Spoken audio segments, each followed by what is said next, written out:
गावाचे सर्व कामधंदे करत होती आणि कामधंदे आटपून मला एका गावची आठवण आली गड्या. कोणा गावची आठवण? अगं तिथे पाटण सांगी आहे ना, पाटण सांगीला खूप मंडई आहे म्हणतात जोरदार. तर माझी खूप इच्छा झाली गड्या. हा सदा हो, तू येतो का माझ्यासोबत? मला तू म्हणशील तर तुझ्या बरोबर येते नाही तर मग नाही येणार गड्या. असं का? अगं ठीक आहे, चालेल ना माझ्यासोबत. मी तुझं शौक पाणी पूर्ण करून घेईन. हा सदा हो बरं चाल, आज तुझ्या बरोबर, उद्या तू माझ्या बरोबर. मग ठीक आहे.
शहीर म्हणाला बसले की शहीरमध्ये हा नियमच ठरला आहे की माझ्या प्रश्नाचं मी उत्तर दिला तरी पण प्रतिस्पर्धी शहीर म्हणतो की माझ्या प्रश्नाचं उत्तर मिळालंच.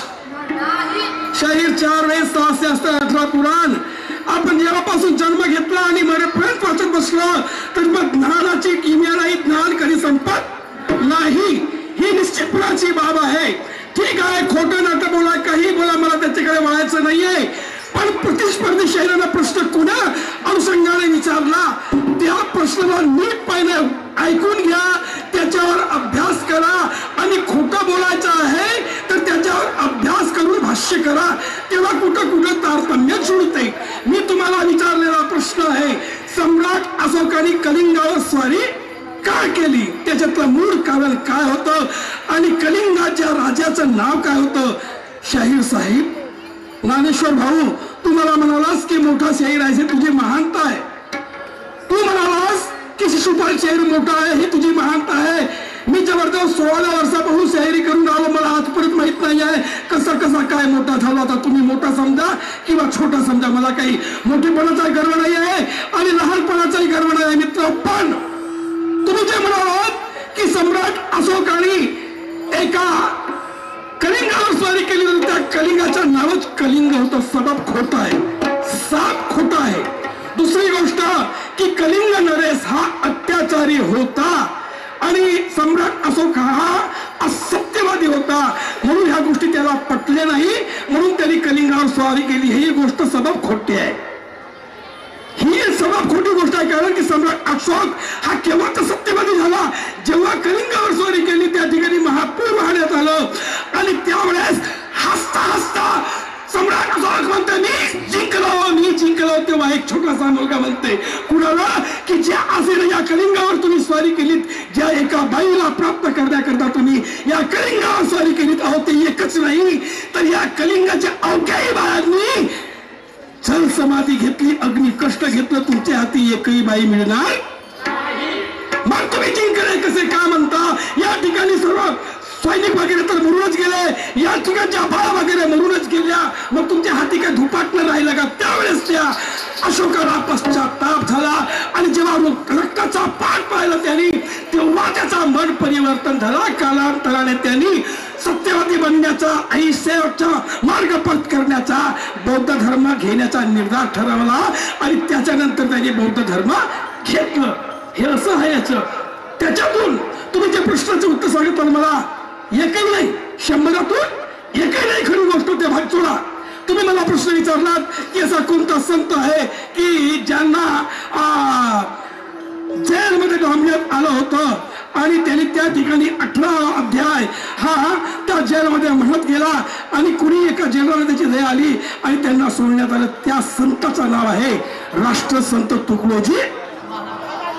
राष्ट्रसंत तुकडोजी महाराज. ऐका, राष्ट्रसंत तुकडोजी महाराज यांनी जनजागृतीस्पद भाषण केले. कारण की हा देश इंग्रजाच्या ताब्यामध्ये होता, हा भारतवर्ष इंग्रजाच्या ताब्यामध्ये होता आणि या जनजागृती करण्याकरता त्यांनी अभंग लिहिले आणि भजन लिहिले आणि आपल्या कार्यक्रमातून हे सादर करत जायचे. त्यावेळेस इंग्रजी राष्ट्र असल्या कारणामुळे हे बहुतेक त्या नजरीला पटलं नाही आणि 13/3/1931 ला त्या राष्ट्रसंतांना दाब्यात आलं. त्यातल्या त्या 29/4/19 ते 31 ला मध्ये 1 महिना 17 दिवसांचा त्यांना तुरुंगवास झाला. ते राष्ट्रसंत होत तुकडोजी महाराज. याच्या पलीकडच्या गोष्टी असतील तुम्ही सांगा.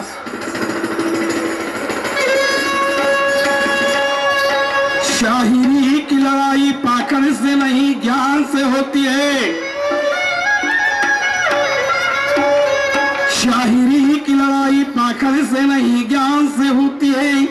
तलवार की दोस्ती किसी से नहीं म्यान से होती है. नमक खाते हैं इस देश का जो देशद्रोही ही बढ़ जाते हैं. वतन पे मरने वालों की विदाई बड़ी शान से होती है. कहने वाले ने तो कह दिया कि सावन की हर रात पुरानी होती है. कहने वालों ने तो कह दिया कि सावन की हर रात पुरानी होती है, मगर हर शख्स के पीछे कुछ ना कुछ कहानी होती है. हम भरोसा करें तो किस पे करें श्रीमान जी, हम भरोसा करें तो किस पे करें श्रीमान जी, नहीं तो पैसे के लिए एक वेश्या भी रात की रानी होती है. करने का करना है, गाने का गाना है, बताने का बताना है. एक बहुत पुरानी तर्ज गा रहा हूं.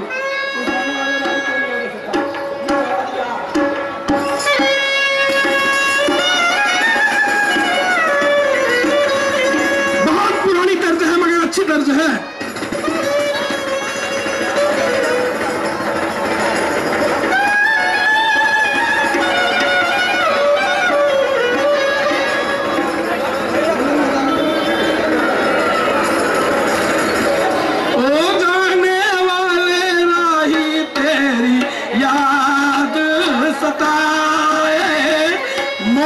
का घरों ना कहीं टूट न जाए.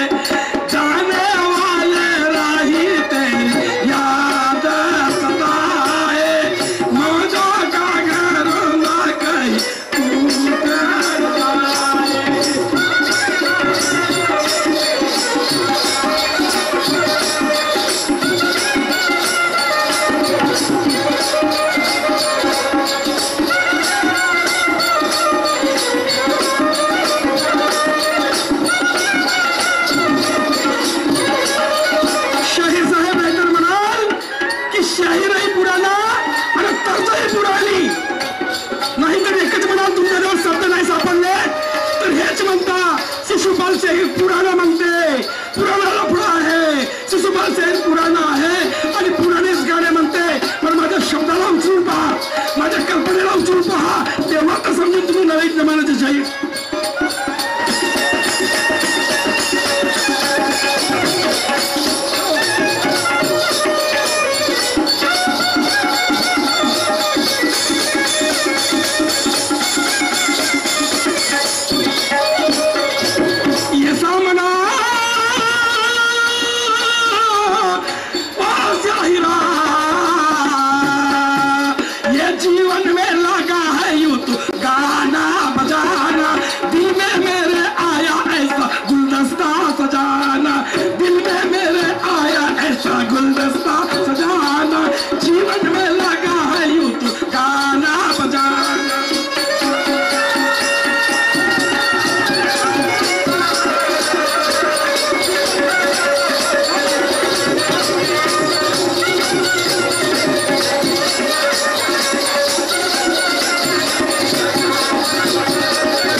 शाहिरी आहे आणि मी तुम्हीच म्हणालात की माझे बुजुर्ग शाहीर आहेत, तर ठीक आहे, मी बुजुर्ग सही, माझी शाहिरी बुजुर्ग सही, पण माझ्या विचाराची समता कराल. मी कोणापरी शाहिरी करून आलो, माझ्या शब्दाला तोडायचं, वळात आपण पिपळाला लावून सांगायचं नाही. नाही येत असेल तर सर्व म्हणून द्या की मला हे जमत नाही, नाहीपेक्षा या शाहिरीमध्ये काही येणार नाही. आणि मी तुम्हाला चॅलेंज देऊन ठेवतो, चांगली कसून शाहिरी करा, मला चॅलेंज देऊन शाहिरी करा. मी एवढं वयात का असू नाही, तुम्ही मला एखाद्या गाण्याचं चॅलेंज द्या की शिशुपाल शाहीर तुम्ही हे गाणं म्हणून दाखवा. मी म्हणतो किंवा नाही, ते नंतरचा प्रश्न आहे.